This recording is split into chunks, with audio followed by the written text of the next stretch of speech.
ইরানের সাথে কি এমনিতেই সন্ধি করার জন্য বৃহৎ শক্তি পরাশক্তিরা চেষ্টা করছে? কারণ খবর পেয়েছে ইরানের কাছে 1000 শয়তান 2 ক্ষেপণাস্ত্র রাশিয়া দিয়েছে। এই খবর পেয়েই চান্দুরা পিছিয়ে গেছে। ইন্না বানি আম্মিকা ফিহিম রেমাহু, বলে যে তুমি যে বল্লম নিয়ে চাচাতো ভাইকে মারতে যাচ্ছ, আমি তো চাচাতো ভাইয়ের বাড়িতেও বল্লম আছে দেখে আসছি। তো এই হলো অবস্থা। এখন মার তো কপালে আছে, যেহেতু পাপ আছে। শিরিক আর পাপের কারণে পৃথিবী নূহের যুগে ধ্বংস হয়েছে, আদ জাতি ধ্বংস হয়েছে শিরিক আর পাপের কারণে, সামুদ জাতি ধ্বংস হয়েছে শিরিক আর পাপের কারণে, মহাপাপের কারণে, ফেরাউন ধ্বংস হয়েছে শিরিক মহাপাপের কারণে, লূত আলাইহিস সালামের জাতি সমুদ্র তল থেকে আরো 450 কিলোমিটার 450 মিটার নিচে দাফন হয়ে গেছে। কিসের কারণে? পাপের কারণে।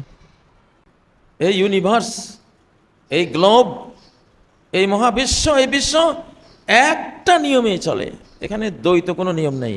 কেন একটা নিয়মে চলে? যেহেতু স্রষ্টা এক, এজন্য একটা নিয়মে চলে। গ্রহ নক্ষত্রগুলো যেমন তাদের অক্ষে বাম দিক থেকে ঘুরে, ওরা বাম থেকে ঘুরে, সারা মহাবিশ্বে বাম থেকে ঘোরার সিস্টেম, একদিক থেকে ঘুরে। কাবা শরীফের তওয়াফ, অণুর ভিতরে ইলেকট্রন নিউট্রন ফোটনগুলি যেভাবে ঘুরে, কাবার চারপাশে মুসলিমরা গিয়ে ওইভাবেই ঘোরে, ওইভাবে প্রদক্ষিণ করে, ওইভাবেই তওয়াফ করে। কারণ অণুর ভিতরে ইলেকট্রনগুলোকে যে আল্লাহ ঘোরান কাবার চত্বরে, সেই আল্লাহই তার অনুগত বান্দাদেরকে ঘোরান। সিস্টেম এক, যেহেতু মালিক এক, স্রষ্টা এক। সারা পৃথিবীর মানব জাতির হাসি এক, কান্নাও এক। সকল মানব শিশুর দুঃখ এক, তাদের সুখও এক। কেন? কারণ এই দুঃখের যিনি স্রষ্টা, সুখের যিনি স্রষ্টা, বাংলাদেশের দুঃখ সুখের যিনি স্রষ্টা, আরব বিশ্বের সুখ দুঃখেরও তিনি স্রষ্টা। স্রষ্টা এক, এই জন্য নিয়ম এক, সব কিছু এক। হযরত ইব্রাহিম আলাইহিস সালামের মুখে আল্লাহ তাআলা আমাদেরকে জানিয়েছেন, তিনি বলেছেন আল্লাযী খালাকানি ফাহুয়া ইয়াহদিন, যে আল্লাহ আমাকে সৃষ্টি দিয়েছেন, অস্তিত্ব দিয়েছেন, ক্রিয়েশন যার, গাইডলাইন তার। টয়োটা গাড়ি যেই টয়োটা কোম্পানি বানায়, টয়োটার গাড়ির যে গাইড বুকটা সেই কোম্পানি বানায়। মার্সিডিস যে কোম্পানি বানায়, সে গাড়ির গাইড বুকটা ওই কোম্পানি বানায়। একটা ফাইটার জেট, জাম্বো জেট যে কোম্পানি বানায়, তার গাইড বুক সেই কোম্পানি বানায়। এটা তো বিশ্বব্যাপী স্বীকৃত। তাহলে এই বিশ্ব মহাবিশ্ব কে বানিয়েছেন? আল্লাহ বানিয়েছেন। আমাকে কে বানিয়েছেন?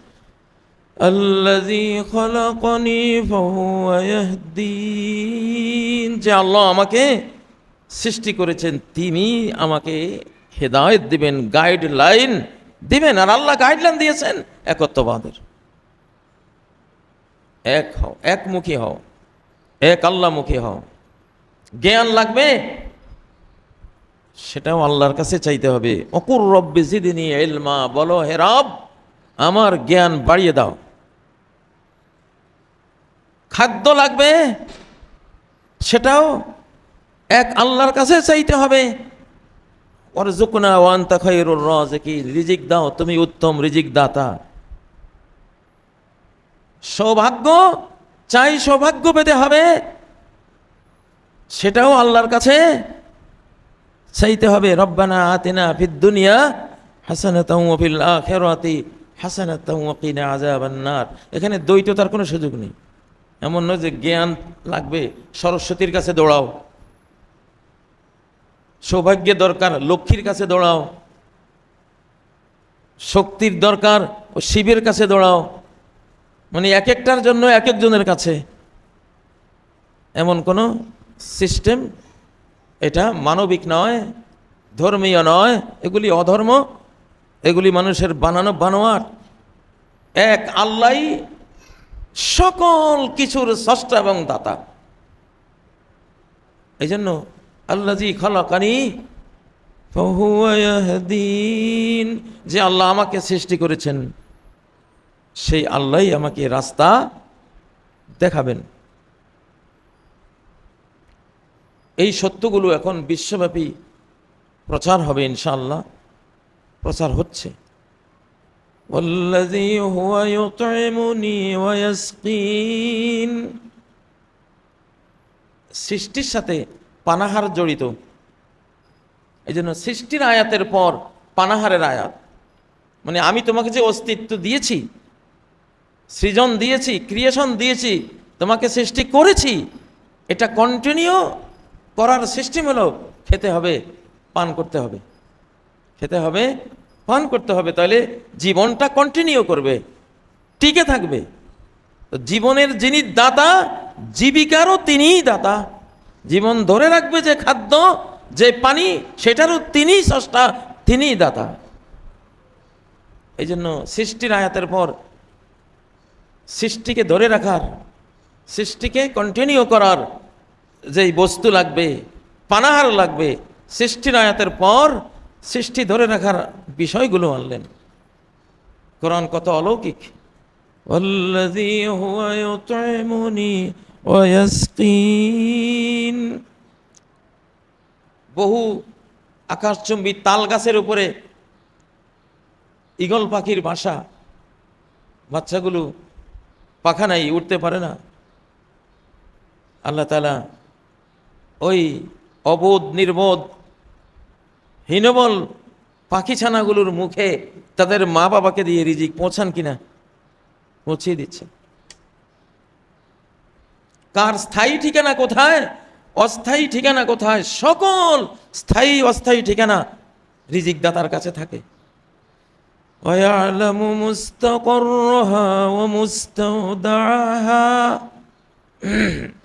একটা আব্দুল্লাহ স্থায়ী ঠিকানা কোথায়, কোন জেলায়, কোন গ্রামে, কোন বাড়িতে, এটা আল্লাহ জানে, কারণ রিজিক পৌঁছাতে হবে। সে সফরে বেরিয়েছে, অস্থায়ী ঠিকানায় গেছে, কোথায় গেছে, রংপুর না চিটাগং না বরিশাল না কোথায়, সে অস্থায়ী ঠিকানাটার সাথে সাথে রিজিক দাতার কাছে চলে গেছে, অস্থায়ী ঠিকানায় গিয়ে রিজিক পাচ্ছে। তো জাতিসংঘ আমাদের খাওয়ায় না, বিশ্ব সংস্থা IMF খাওয়ায় না, স্ত্রীকে স্বামী খাওয়ায় না, সন্তানকে মা বাবা খাওয়ায় না, ফকির দরিদ্রকে ধনী খাওয়ায় না, এরা সব পাইপলাইন, সব উসিলা। খাওয়ায় কে? ওয়াল্লাযী হুয়া ইউতঈমুনি, যে আল্লাহ তিনি আমাকে খাওয়ান, ডাইরেক্ট হোক ইনডাইরেক্ট হোক, তিনিই খাওয়ান। কিছু লৌকিক খাবার আছে, কিছু অলৌকিক খাবার আছে। লৌকিক খাবার, ম্যাটেরিয়াল খাবার, ভাত, মাছ, তরি তরকারি যা আছে, ফল মূল, এগুলি লৌকিক। অলৌকিক একটা খাবার আছে।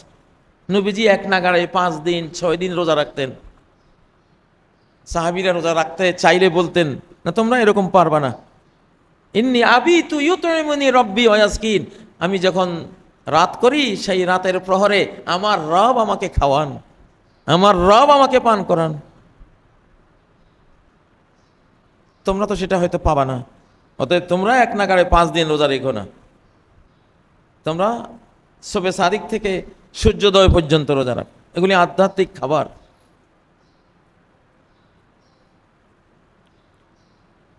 এখন যে দাজ্জাল আসবে কয়েক বছরের মধ্যে, গোটা মুসলিম জাহান রিজিক শূন্য হয়ে যাবে, গোটা মুসলিম বিশ্ব খাদ্য শূন্য হয়ে যাবে দাজ্জালের আক্রমণে। কারণ দাজ্জাল আপনাদের গ্রামেও আসবে, এখানেও আসবে, এইখানে এই দক্ষিণখানেও ঢুকবে। হাদিসে তো আছে, এমন কোনো গ্রাম বাদ যাবে না যেখানে দাজ্জাল যাবে না, সে আসবে। আর সে যখন বিদায় নেবে তখন তার পিছে আপনার চালের বস্তাটা চলে যাবে, আপনার মুড়ির টিন তার পিছে চলে যাবে, আপনার ফলমূল কিনে রেখেছেন চলে যাবে। খাদ্য সব দাজ্জালের দিকে চলে যাবে। সাহাবীরা বললেন, তা আমরা খাবো কি, আমরা বাঁচবো কেমনে?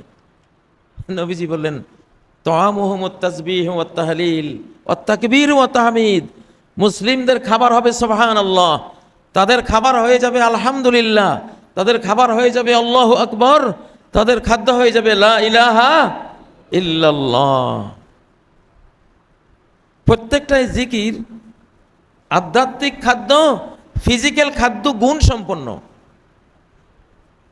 সালাদে কি আছে? সালাদ পড়লে চেহারা উজ্জ্বল হয়ে যায় কেন? মানুষ খেলে না, পুষ্টিকর খাবার খেলে না চেহারা উজ্জ্বল হয়, সুন্দর হয়। কিন্তু সালাদ পড়লে, তাহাজ্জুদ পড়লে মানুষ সুন্দর হয় কেন? সুন্দরের ভিটামিনটা তার সালাতের মধ্যে না থাকলে চেহারা কি সুন্দর হতো? প্রত্যেকটা ইবাদত আধ্যাত্মিক এবং ফিজিক্যাল খাদ্য গুণ সম্পন্ন।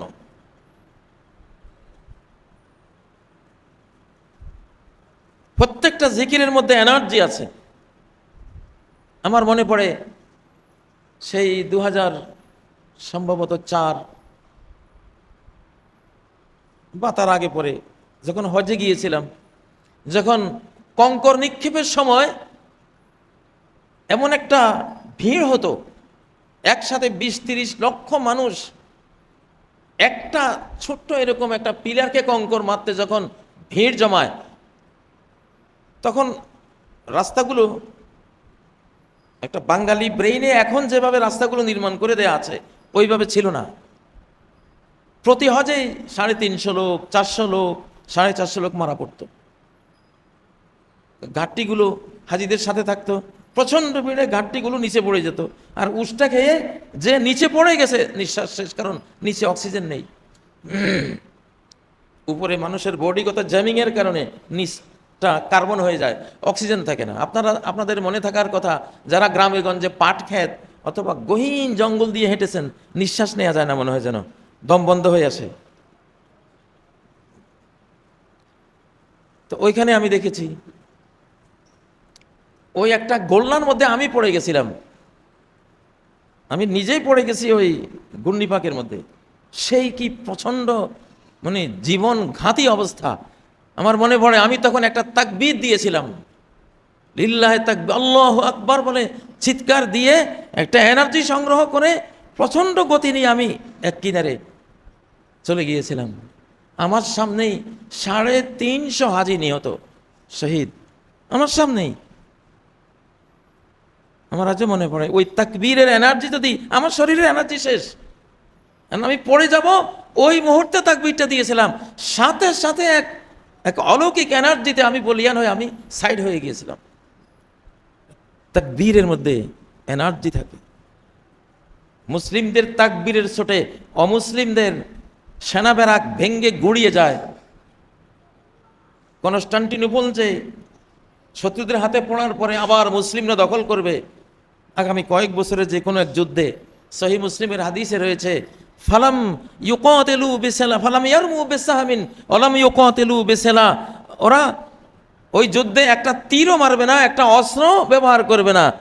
ক্বালু লা ইলাহা ইল্লাল্লাহু আল্লাহু আকবার, তারা চিৎকার দিবে লা ইলাহা ইল্লাল্লাহ আল্লাহু আকবার। এটাতে কি এনার্জি, কি পাওয়ার!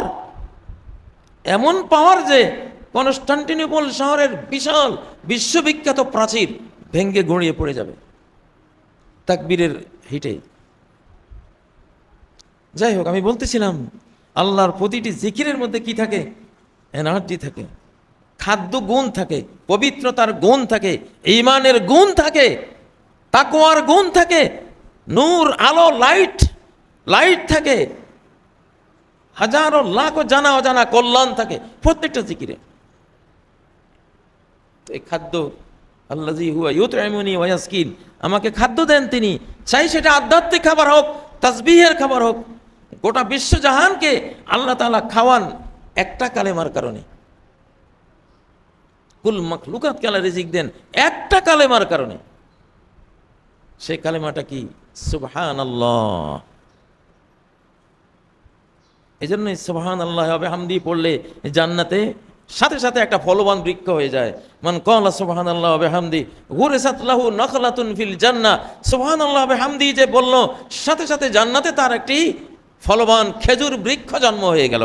তাহলে সুবহানাল্লাহর ভিতরে ফলবান বৃক্ষের গুণটা আছে না নাই? আছে। জান্নাতের সমস্ত রিজিক নাজ নেয়ামত আসবে এই সুবহানাল্লাহর বরকতে। দাওয়াহুম ফিহা সুবহানাকাল্লাহুম্মা, জান্নাতীদের মুখে থাকবে শুধু সুবহানাকাল্লাহুম্মা। তো এই সুবহানাল্লাহ হলো বেহা তুরজাকুল খালায়েক। সহিহ হাদিসে রয়েছে, হযরত নূহ আলাইহিস সালাম বলেছেন যে এই সুবহানাল্লাহকে তুমি জীবনের সাথী বানাই নাও, সব সময় সুবহানাল্লাহ তাসবিহ মুখে রাখবা। ওয়া ইম মিন শাইইন ইল্লা ইউসাব্বিহু বিহামদিহি, পৃথিবীর কোনো জিনিস এমন নাই যে সুবহানাল্লাহ জপে না। অণু পরমাণু, পাহাড় পর্বত, সাগর নদী নালা, গ্রহ তারা, মানব দানব, কুল মাখলুকাত তাসবিহ জপে। তাসবিহের উসিলায় রিজিক খায়। কাফের বেঈমান যারা তাসবিহ জপে না, তারা তাসবিহ জপনে ওয়ালাদের উসিলায় খায়।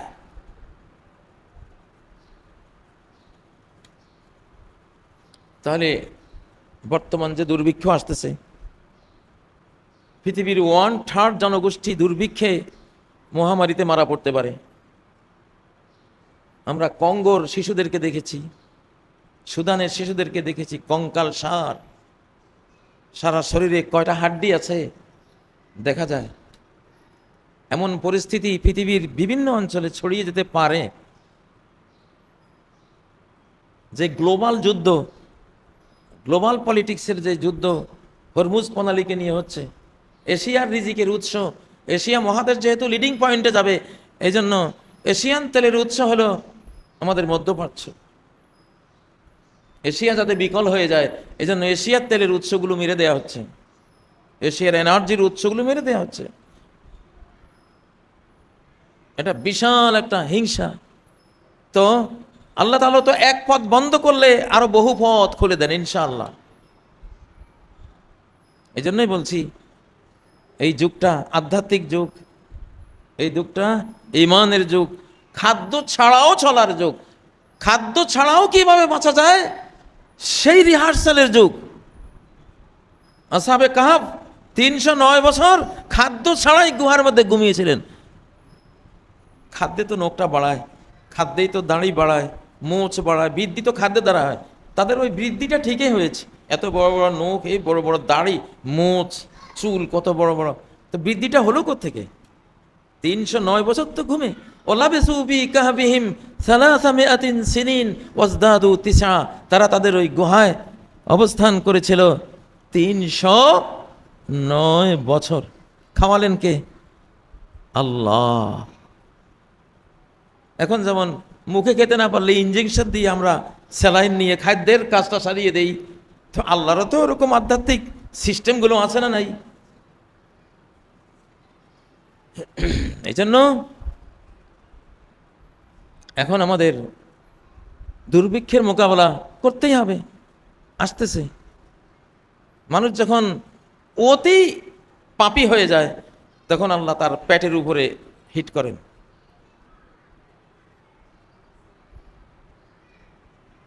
সেনাবাহিনীর যেমন আর্মিদের ওখানে লেখা থাকে যে আর্মি মার্চ করে কিসের উপরে? তার পেটের উপরে নির্ভর করে। আর্মির যুদ্ধ শক্তি কোত্থেকে আসে? তার পেট থেকে আসে। আর্মির যে ফুড ডিপার্টমেন্টে লেখা আছে, সে তার তার পেটের উপরে ডিফেন্ড করে সে মার্চ করে। পেট খালি, মার্চ শেষ, যুদ্ধ শেষ। ক্ষুধার লগে যুদ্ধ করবে না, শত্রুর লগে যুদ্ধ করবে, মাথা ঘুরে তো পড়ে যাবে। আল্লাহ এই জন্য খাদ্যের যে উৎস তেল, শুধু তেল কি, সার, সার দিয়ে 900 কোটি মানুষের রিজিক উৎপন্ন করা হয়। সার ছাড়া হয়তো 200 কোটি মানুষের খাদ্য উৎপন্ন হবে পৃথিবীতে। ওই সারও তো মধ্যপ্রাচ্য থেকে, যে নাইট্রেট গ্যাস ইত্যাদি ইত্যাদি সব তো ওখানে ওটার সাথে জড়ানো। এখন এই যুদ্ধ কেন লাগছে? ইজা কাসুরাল খাবাস, যখন খাবাস বেড়ে যাবে, ফর্নিকেশন বেড়ে যাবে, ধর্ষণ, জিনা, ব্যভিচার, নারীরা যখন চরিত্রহীনা হয়ে যাবে, জিনা ব্যভিচার দিয়ে নাপাক সমাজ অসভ্যতা তৈরি করবে, আল্লাহর মায়ের এসে যাবে। কোথায় নাই অসভ্যতা? কোথায় নাই বেহায়াপনা, বেলাল্লাপনা? কোন বিল্ডিংয়ে নাই কম বেশ? এগুলির এখন কোনো অপরাধে মনে করে না, এগুলি কোনো পাপই মনে করে না। এগুলি এখন এখন হয়ে গেছে সভ্যতার অংশ, মডার্ন লাইফের অংশ। ওকে, তোমার এতই মডার্ন লাইফ যখন হয়েছে, আমিও মডার্ন আক্রমণ চালাবো তোমার উপরে। মডার্ন ক্ষেপণাস্ত্র, মডার্ন সব উইপন্স, এমন মডার্ন, একটা দিয়া একেবারে এক রাষ্ট্র মেসাকার করে দিতে পারে। এখন মার তো কপালে আছে, যেহেতু পাপ আছে। শিরিক আর পাপের কারণে পৃথিবী নূহের যুগে ধ্বংস হয়েছে, আদ জাতি ধ্বংস হয়েছে শিরিক আর পাপের কারণে, সামুদ জাতি ধ্বংস হয়েছে শিরিক আর পাপের কারণে, মহাপাপের কারণে। ফেরাউন ধ্বংস হয়েছে শিরিক মহাপাপের কারণে। লূত আলাইহিস সালামের জাতি সমুদ্র তল থেকে আরো 450 কিলোমিটার, 450 মিটার নিচে দাফন হয়ে গেছে। কিসের কারণে? পাপের কারণে। পাপ করে কেউ বাঁচে না, সমস্ত ধ্বংস পাপের সাথে আর পাপীদের সাথে জড়ানো, আর সমস্ত মুক্তি নাজাত বেঁচে যাওয়া পুণ্যের সাথে, নেক আমলের সাথে, ঈমানের সাথে জড়ানো। সম্মানিত ভাইগণ, তাহলে আল্লাহ তাআলা কোরআনে সূরা আশ-শুআরার মধ্যে সৃষ্টির আয়াতের সাথে খাদ্যের আয়াত জোড়ালেন, কারণ সৃষ্টি খাদ্য ছাড়া বাঁচে না। আবার খাদ্য পানীয়ের সাথে, খাদ্য পানীয়ের আয়াতের সাথে অসুস্থতার আয়াত জড়ালেন। ওয়াইজা মারিতু ফাহুয়া ইয়াশফিন, আমি অসুস্থ হলে আল্লাহ আমাকে শেফা দেন। আমি অসুস্থ হলে কে শেফা দেন? আল্লাহ আমাকে শেফা দেন। খাদ্য পানীয়ের আয়াতের পরে অসুস্থ হওয়ার আয়াত কেন? কেন খাবারের আয়াতের পরে অসুস্থতার বয়ান? এই লিঙ্কের মধ্যে কি বিজ্ঞান আছে? আল্লাহ শেখাচ্ছেন যে তোমার যত রোগ ব্যাধি সব তোমার খাদ্য আর পানির সাথে জড়ানো। অতিরিক্ত খাবার, অতি ভোজনের সাথে সকল রোগ ব্যাধি, অখাদ্য সেবনের সাথে, হারাম খাদ্য সেবনের সাথে জড়ানো সকল রোগ ব্যাধি। মানুষ খেয়েই অসুস্থ হয়।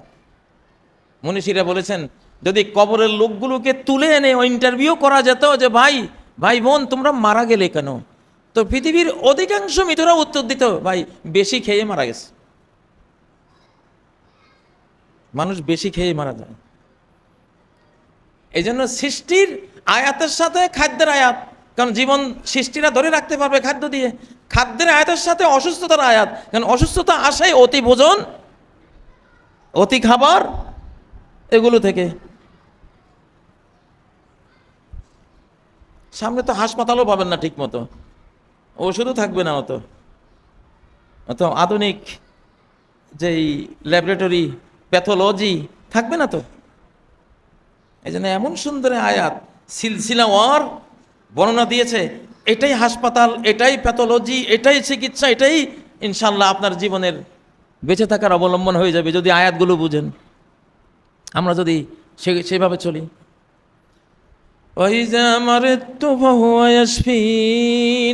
আমি যখন অসুস্থ হই, অসুস্থতাকে নিজের সাথে যুক্ত করো।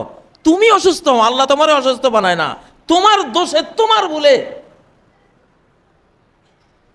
তুমি খাদ্য বিজ্ঞান কিছুই জানো না, স্কুল কলেজে কি পড়ায়, আমাদের মাদ্রাসাগুলিতে বা কি কতটুকু বুঝায় খাদ্য বিজ্ঞান? মানব জাতির জয় পরাজয় ডাইনিং টেবিলে হয়। মানব জাতির মূল জয় পরাজয় কোথায় হয়? ডাইনিং টেবিলে হয়। তুমি আমাকে বলো তুমি কি খাও, আমি বলবো তুমি কি করো। তুমি আমাকে বলো যে তুমি কি কি খাও, আমি তোমাকে বলতে পারবো তোমার খাদ্যের লিস্ট থেকে তুমি কি কি কাজ করো। আদম আর হাওয়ার পরাজয় কি কোনো বিশ্বযুদ্ধে হয়েছিল? কোথায় হয়েছিল? ডাইনিং টেবিলে। ডাইনিং টেবিল মানে খাদ্য, ভুল খাবার খেয়েছে। এখন তো স্ক্যানিং করে আপনি একটা হেরোইন হোক, ইয়াবা হোক, বাবা হোক, এটা হারাম হোক, মুখে দেন। আমি দেন বলছি, এক্সাম্পল দিচ্ছি, মুখে দিয়ে আপনার স্ক্যানারের সামনে বসে থাকেন, আপনি কম্পিউটারে দেখেন কি ভয়ঙ্কর ডার্ক এবং বিপর্যয় আপনার দেহের ভিতরে তৈরি হচ্ছে। আর জমজমের পানি পান করেন, একটু হালাল দুধ পান করেন, হালাল একটা ফল খান, ফল খেয়ে স্ক্যানার যন্ত্রের সামনে বসেন, দেখেন আপনার ভিতরে কি আলো ছড়াচ্ছে, কি নূর ছড়াচ্ছে, কত সুন্দর কল্যাণকর পজিটিভ জিনিসগুলো জন্ম নিচ্ছে। কোরআন তো শুধু এখন বুঝার সময় না, দেখারও সময়। শেষ জামানা তো এসকেটালজি, এলমো আখেরি জামান, শেষ জামানায় মানুষ, আল্লাহ বলছে কোরআন শুধু বুঝাবো, আমি দেখাবো, তুমি দেখো বসে। তুমি হালাল খাদ্য খেলে কি হয় দেখো, কম্পিউটারে সিস্টেম আছে। আর হারাম খেলে কি হয় সেটাও দেখো। একটা হালাল স্ত্রীর সাথে থাকো, দেখো কি হয়, নিজেকে বডিকে স্ক্যানিং করো। আর একটা হারামের সাথে গিয়ে এসে দেখো, মনেরটা তো তুমি নিজেই বুঝবা কতটা কালিমা, কতটা একটা অপবিত্রতা, মলিনতা, একটা ডিপ্রেশন, একটা টেনশন, একটা অশান্তি কিভাবে মনে আসে। শেষ অশান্তি থেকে বাঁচার জন্য মদ খেয়ে অশান্তি থেকে বাঁচার, অশান্তি থেকে পালাবার চেষ্টা করো। কিন্তু কতক্ষণ মদ খেয়ে তুমি উদ্ভ্রান্ত বা মাতাল পাগল হয়ে থাকবা, আবার তো সচেতন হও, তখন আবার এই কোনো এক টিভি ওই কোনো এক টিভি হাতে এগুলি দিয়া মিউজিকের জগতে ডুবে গিয়ে আবার অশান্তি থেকে বাঁচার চেষ্টা করো। আরে বাবা, আগুন লেগেছে, আগুনকে নিভাইতে হলে পানি লাগবে, আগুন নির্বাপক গ্যাস লাগবে। এখন আগুন নিভাইতে গিয়ে ঢালছো কি খড়ি, খড়িতে আগুন নেবে না, আগুন আরো জ্বলে। আগুন নেভাবার জন্য ছুঁড়ে মারছো কি কাপড়ের গাঁটটি, কাপড়ের গাঁটটিতে কি আগুন কমে না বাড়ে, বাড়ে।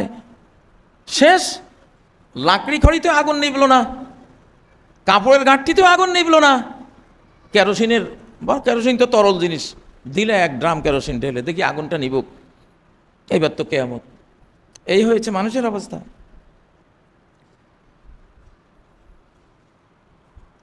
এই পৃথিবীকে বাঁচাতে হলে এখন মসজিদে আসতে হবে। কোন সরকারের বাপের সাধ্য নাই এই পৃথিবীকে বাঁচায়, দেশকে, কারো বাপের সাধ্য নাই। কারণ পৃথিবী টোটাল কন্ট্রোল বাই আল্লাহ, একদম সরাসরি আল্লাহর হাতে চলে গেছে।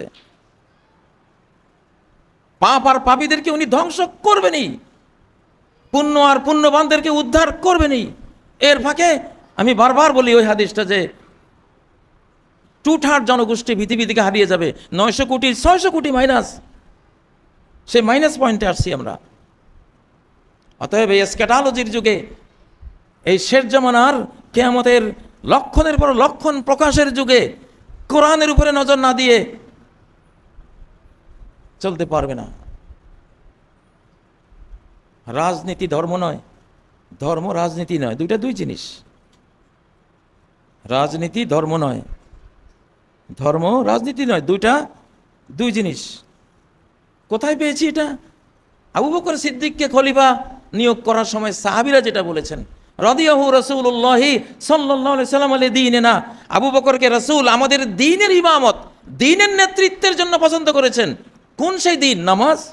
উনি বেঁচে থাকাকালীন আবু বকরের পিছনে নামাজ পড়েছেন। আবু বকর, সামনে যাও, তুমি আমাদের এই ধর্মীয় নেতা। সাহাবীরা কি বললেন? রাসূল জীবদ্দশায় যেই আবু বকরকে ধর্মের নেতৃত্ব দিয়েছেন, আমাদের দুনিয়ার নেতৃত্বটা সেই আবু বকরকে দিতে আমাদের আপত্তি কি? কি বোঝা গেল?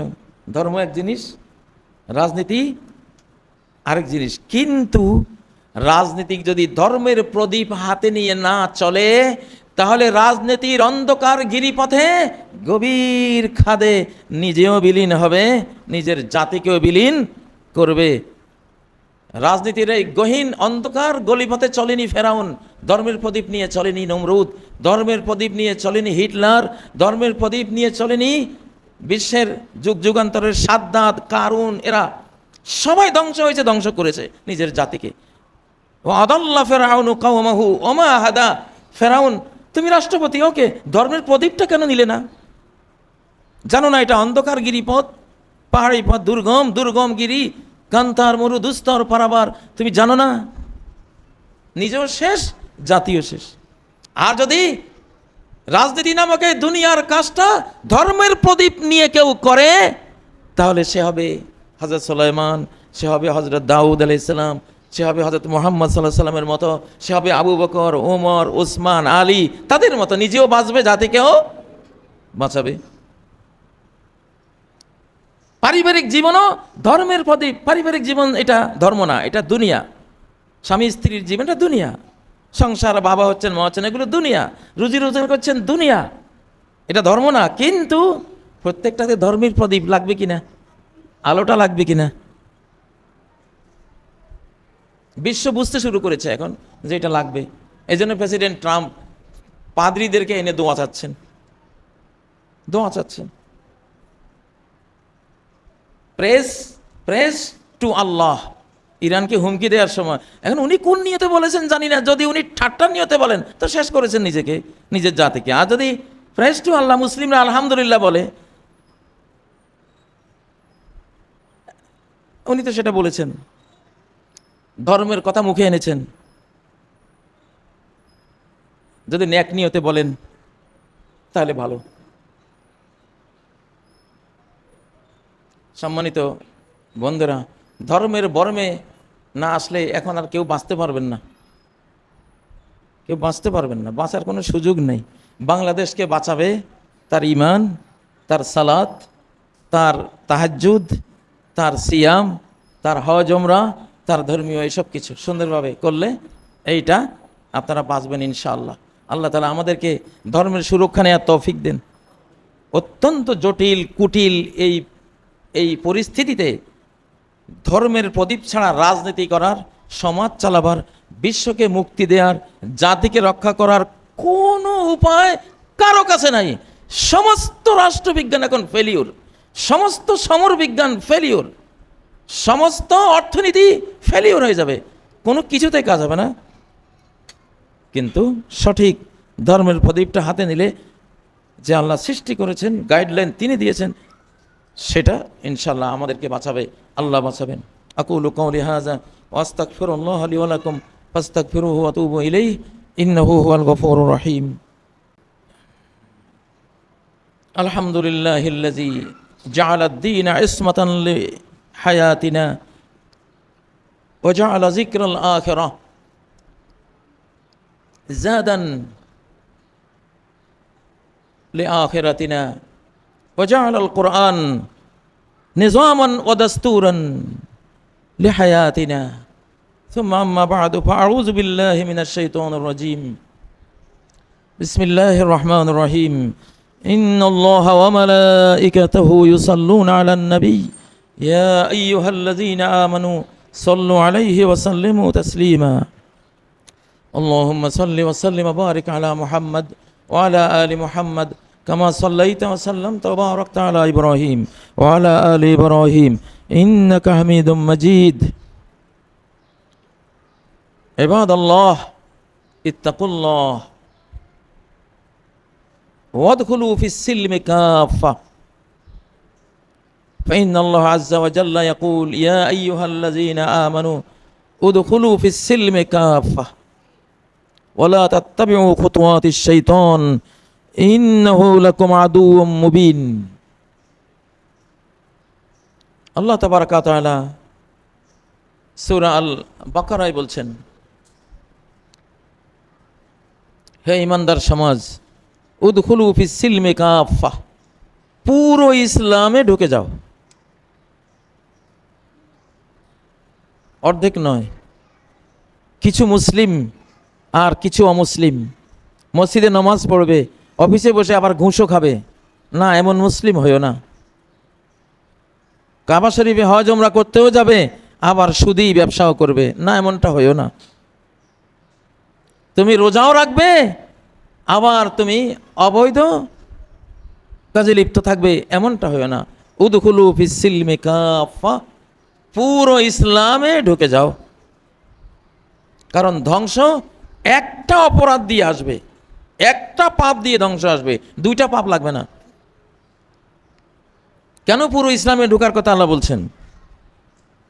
এজন্য বলছেন যে যেখানে তুমি ইসলামে নাই, সেখানে তুমি ইসলামে ঢুকে গেছো, সেটা ধ্বংস করে দিবে।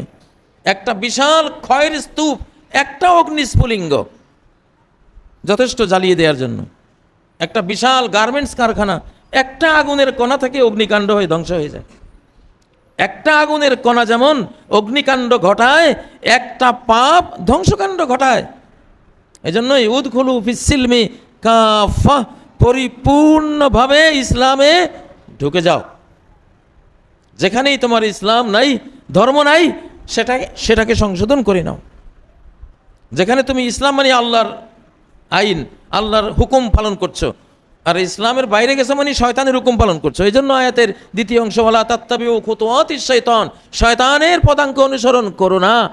ইন্নাহু লাকুম আদুউম মুবিন, সে তোমাদের জন্য খুল্লম খোলা শত্রু, খুল্লম খোলা শত্রু। শয়তান ঢুকে পড়বে যেখানে পাপ, সেখানে শয়তানের ঢুকার রাস্তা করে দিলা, ধ্বংস আসার রাস্তা করে দিলা। একটা টায়ারের ভিতরে যে টিউবটা থাকে, পুরো টিউবটাই ভালো, এক জায়গায় শুধু ফুটা, কি হবে? চলবে না। বা টিউবলেস টায়ারটাই টিউবের কাজ করে, একটা তার কাটা খেয়েছে, চলবে? তা আপনি কয়শো তার কাটা খেয়েছেন? যদি 100টা পাপে জড়িত থাকি আমি আপনি, তার মানে 100টা পিন খেয়েছি, আমার এই জীবন চাকা ঘুরবে কিভাবে? উদখুলু ফিস-সিলমি কাফা, সাহাবীরা হুনাইনের যুদ্ধে শুধু বলেছিলেন একটা কথা, কয়েকজনে, আজকে সংখ্যা কম না আমাদের, আজকে বিপুল সংখ্যা, আজকে পরাজিত হবে না। পরাজিত হয়ে গেছে সব ওলিয়া উলিয়া, আল্লাহ নবী সহ সাহাবীরা। একটা কথা, ভুল কথা, নবী সহ পরাজয় নিয়ে আসছে সবাই কপালে। উহুদের যুদ্ধে নবীজির একটা হুকুম অমান্য করেছিলেন, বলেছিলেন এই যে 2 পাহাড়ের মাঝখান, এখানে বসে থাকবা। আমরা যদি বিজয়ী হয়ে যাই তবুও বসে থাকবা, যদি দেখো পাখিরা আমাদেরকে উড়িয়ে নিয়ে যাচ্ছে সৌ মেরে, আমরা টিকতে পারছি না, তবুও বসে থাকবা। কিন্তু তারা বসে থাকে নাই, বিজয় হয়ে গেছে মনে করে ছুটে গেছে, আর পিছন থেকে হযরত খালিদ ঢুকে 70 জন সাহাবীকে শহীদ করে দিয়েছে। কি শিক্ষা এগুলোতে? মুসলমানদের মধ্যে তো এগুলি মূল শিক্ষা। জীবনের কোনো একটি পর্যায়েও ইচ্ছে করে ইসলামের বাইরে আমার যাওয়া উচিত না। যেখানে বাইরে যাব সেই পথ থেকে মার খেয়ে যাব, সেই পথ থেকে আমি মার খেয়ে যাব। টুপি মাথায় দিয়ে বড়শি দিয়ে মাছ ধরছে, টুপি মাথায় আছে, মুসল্লি মানুষ নামাজ পড়েছে, টুপি মাথায় আছে, বড়শি দিয়ে মাছ ধরছে, নদীতে মাছ ধরছে, নদীর কুমির তাকে টার্গেট করেছে পানি থেকে, আবার পাহাড়ের বাঘ এসে তাকে টার্গেট করেছে উপর থেকে। ডাঙ্গায় হলো বাঘ, পানিতে হলো কুমির, দুইটার টার্গেট কে? ওই বড়শিওয়ালা, কিন্তু তার মাথায় টুপি আছে, মুসল্লি মানুষ। বাঘে যখন ঝাঁপ দিয়েছে, ঝাঁপটা লেগেছে তার টুপির মধ্যে, বাঘ এটা বুঝে নেই যে টুপিটা মাথা নয়, এটা ফসকে যাবে। বাঘের টার্গেট যখন, থাবাটা যখন টুপির মধ্যে পড়েছে, বাঘ স্লিপ কেটে গিয়ে পড়ছে পানিতে, আর অমনি কুমির বাঘটাকে ধরেছে, আর ওই লোকটা, টুপিওয়ালা লোকটা দিছে দৌড়। তার বাঁচার উছিলা হয়েছে কি? মাথার টুপিটা। এইভাবে উছিলা হয় ইসলামের আমলগুলো। এক যুদ্ধে সাহাবীরা মেসওয়াক করা শুরু করলেন, যুদ্ধ জয় হচ্ছে না, ডাল কেটে কেটে যখন মেসওয়াক করা শুরু করলেন, বেঈমানরা এই দৃশ্য জীবনও দেখে না, কেন ওদের তো মেসওয়াকের সিস্টেমে নাই। ওরা দেখে এটা আবার কি, এটা দাঁত ধারাচ্ছে কি, খেয়ে ফেলবেন, আর সর্বনাশ। ওই মেসওয়াকের দাঁত ধারানি দেখে ওরা পলাইছে।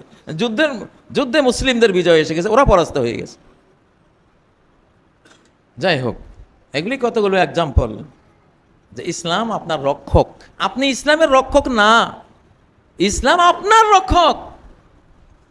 জাহান্নামে পড়বে ইসলাম না থাকার কারণে, জান্নাতে যাবে তার ইসলাম থাকার কারণে। কবরে আযাব হবে না ইসলাম থাকার কারণে, আযাব হবে তার ইসলাম না থাকার কারণে। ঠিক নয় কি? ফেরাউন মরেছে ইসলাম থাকার কারণে নাকি না থাকার কারণে?